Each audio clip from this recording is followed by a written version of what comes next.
SP, PMRD commissioner अशा या सगळ्या ऑफिसरच्या बरोबर मीटिंग घेतली होती।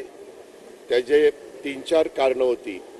एक म्हणजे आपल्याला सगळ्यांना माहिती आहे, यंदाचा गणेशोत्सव आमच्या महायुतीच्या सरकारने राज्य उत्सव म्हणून साजरा करण्याचा निर्णय घेतलेला आहे आणि त्याच्यामुळं या सगळ्याच्या बाबतीमध्ये अधिक आनंदामध्ये, नेहमीच आनंदात होतच असतो, अधिक उत्साहामध्ये सर्व राज्य सरकारची आमची सगळी यंत्रणा त्यामध्ये मनापासून झोकून देऊन काम करणार या पद्धतीनं सगळ्यांच्यावर जबाबदारी सोपवलेली आहे। उदाहरण द्यायचं झालं तर रेल्वे मेट्रोच्या बाबतीमध्ये रात्री सकाळी 6 ते रात्री 2 वाजेपर्यंत ती मेट्रो चालू राहील आणि शेवटचा दिवस असेल त्यावेळेस ती पूर्णपणे 24 तास चालू ठेवायचा आमचा निर्णय झालेला आहे।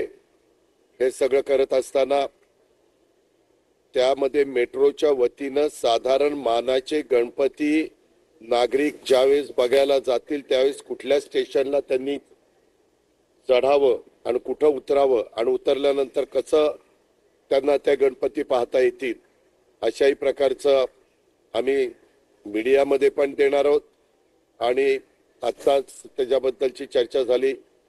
CP पण त्याबद्दलची पाहणी करतील आणि कायदा सुव्यवस्था व्यवस्थित ठेवण्याच्या दृष्टिकोनातनं त्यामध्ये देखील आम्ही सगळ्यांनी लक्ष घालायचं ठरवलेलं आहे।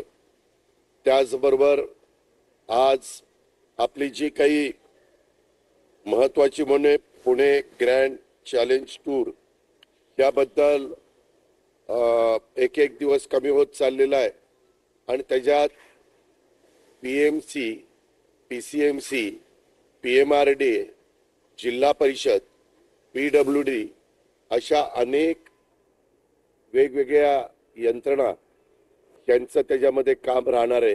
त्याचे रूट वगैरे आम्ही सगळे फिक्स केलेले आहेत।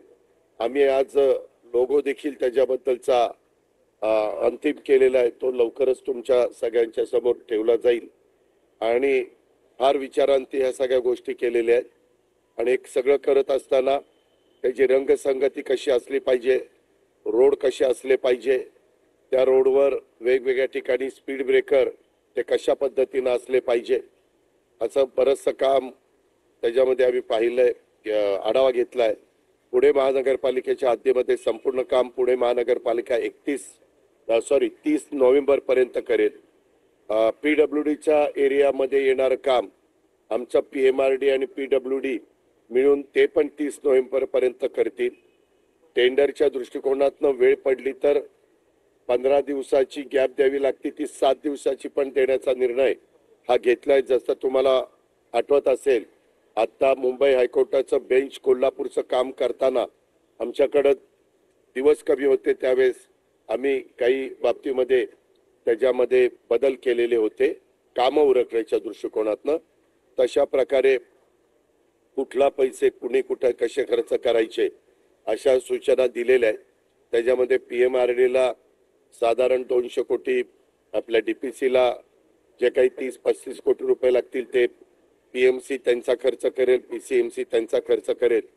पोलीस खात्याला पण त्यामध्ये काही आर्थिक मदत लागणार आहे, त्याच्याही बद्दलचं नियोजन आम्ही सगळ्यांनी केलेलं आहे। दर 15 दिवसाला या कामाच्या करता म्हणजे पुणे ग्रँड चॅलेंज टूरच्या बद्दल बसायचा निर्णय देखील आम्ही केलेला आहे। तशा पद्धतीनं मी असेल तर माझ्या अध्यक्षतेखाली ती मीटिंग होईल, मी नसेल तर विभागीय आयुक्त कुलकुंवार साहेबांच्या अध्यक्षतेखाली ती मीटिंग होईल आणि त्याच्यामध्ये आज सूचना दिलेल्या पुढच्या 15 दिवसात कुणी कुणी काय काय त्याच्याबद्दलची अंमलबजावणी केली अशा प्रकारे त्याचा आढावा घेतला जाईल। कारण आता काय झालंय, वेगवेगळे महत्वाचे सण पण आलेले, म्हणजे गणेशोत्सव आलाय, त्याच्यानंतर नवरात्र उत्सव आहे, नंतर दिवाळी आहे, अशा या सगळ्या असल्यामुळं साहजिकच सुट्ट्या असतात। बऱ्याचदा वेगवेगळे लोक टूरला जातात आणि रजेवर जातात आणि त्याचा कुठलाही फटका या कुठल्या कामाला बसू नये।